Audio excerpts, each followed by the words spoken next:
Hello everybody, आज हम समझेंगे कि द इंडियन कॉन्ट्रैक्ट एक्ट 1872 क्या होता है। हम सीए फाउंडेशन की बिजनेस लॉ चैप्टर 2 की इंडियन कॉन्ट्रैक्ट एक्ट 1872 की स्टडी करेंगे। सबसे पहले हमें ये जानना होगा कि ये कॉन्ट्रैक्ट लागू कब हुआ था। तो इंडियन कॉन्ट्रैक्ट एक्ट 1872 1 सितंबर 1872 को इन्फोर्स किया गया था, विच मीन्स इसे भारत में लागू कब किया गया 1 सितंबर 1872 को। और ये किसके लिए बनाया गया? इंडियन कॉन्ट्रैक्ट एक्ट भारत में होने वाले जितने भी कॉन्ट्रैक्ट्स हैं उनकी स्टडी के लिए, उनके लिए नियम बनाने के लिए बनाया गया। इंडियन कॉन्ट्रैक्ट एक्ट 1872 में कॉन्ट्रैक्ट्स को डिफाइन किया गया है सेक्शन नंबर 2H में, जो कहता है an agreement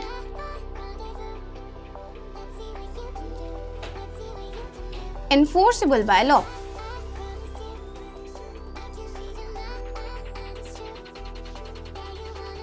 is a valid contract.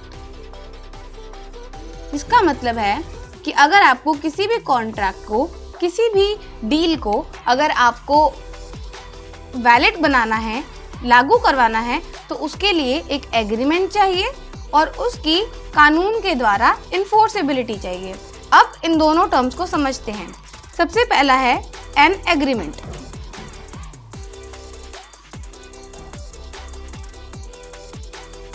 Agreement की परिभाषा लिखी गई है सेक्शन नंबर 2E में, which says that every promise and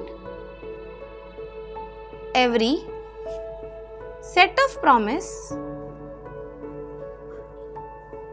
forming consideration for each other.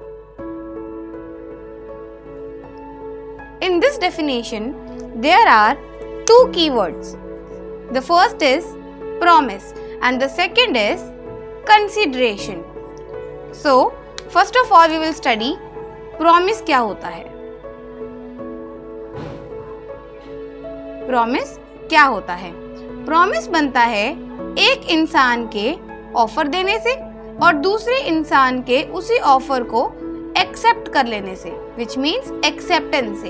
तो जब एक इंसान ऑफर दे और दूसरे इंसान उसे एक्सेप्ट कर ले, उससे बनता है प्रॉमिस। और इनकी जो लीगल डेफिनेशंस हैं वो भी प्रोवाइड करवाई गई हैं। ऑफर डिफाइन किया गया है सेक्शन 2A में और एक्सेप्टेंस को डिफाइन किया गया है सेक्शन 2B में। और एक्सेप्टेंस से बनता है प्रपोजल, और एक्सेप्टेंस से बनता है प्रॉमिस। अब आगे बनता है जो दूसरी हमारा कीवर्ड है, वो है कंसीडरेशन। कंसीडरेशन को एक लैटिन मैक्सिम के थ्रू बताया गया है, जो कि होता है क्विड प्रो क्यो, जिसका मतलब होता है समथिंग इन रिटर्न।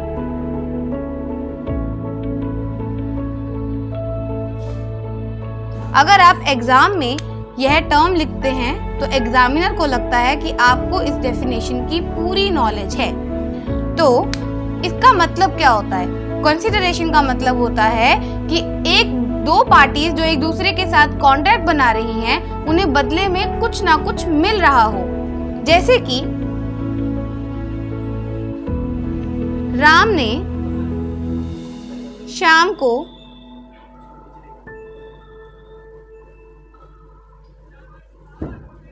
गुड्स बेचा और बदले में श्याम ने राम को पैसे दिए। तो राम के लिए कंसीडरेशन क्या हुआ? राम के लिए कंसीडरेशन हुआ पैसा, और श्याम के लिए कंसीडरेशन क्या हुआ? श्याम के लिए कंसीडरेशन हुआ जो सामान उसने उससे खरीदा। तो कंसिडरेशन का मतलब आई होप आपको क्लियर हो गया होगा कि इसका मतलब होता है समथिंग इन रिटर्न, दोनों पार्टीज को बदले में कुछ ना कुछ मिल रहा हो। तो अब इसे पूरा कंक्लूजन में कंक्लूड करते हैं। सबसे पहले आता है ऑफर। एक इंसान दूसरे इंसान को एक प्रस्ताव रखता है, ऑफर देता है, और जब वही इंसान उस ऑफर को, उस प्रस्ताव को एक्सेप्ट कर लेता है, जिसे हम कहते हैं एक्सेप्टेंस, उससे बन जाता है एक प्रॉमिस। और जब उस प्रॉमिस के अंदर दोनों पार्टीज को कुछ ना कुछ मिल रहा हो, जैसे शाम को पैसा मिल रहा था, और जैसे राम को पैसा मिल रहा था और शाम को गुड्स, और इसी को बोलते हैं कंसीडरेशन, समथिंग इन रिटर्न, और उससे बन जाता है अग्रीमेंट। और जब वही अग्रीमेंट कानून के द्वारा लागू करवाया जा सके, जिसका मतलब होता है इन्फोर्सेबल बाय लॉ, तो उससे बन जाता है कॉन्ट्रैक्ट।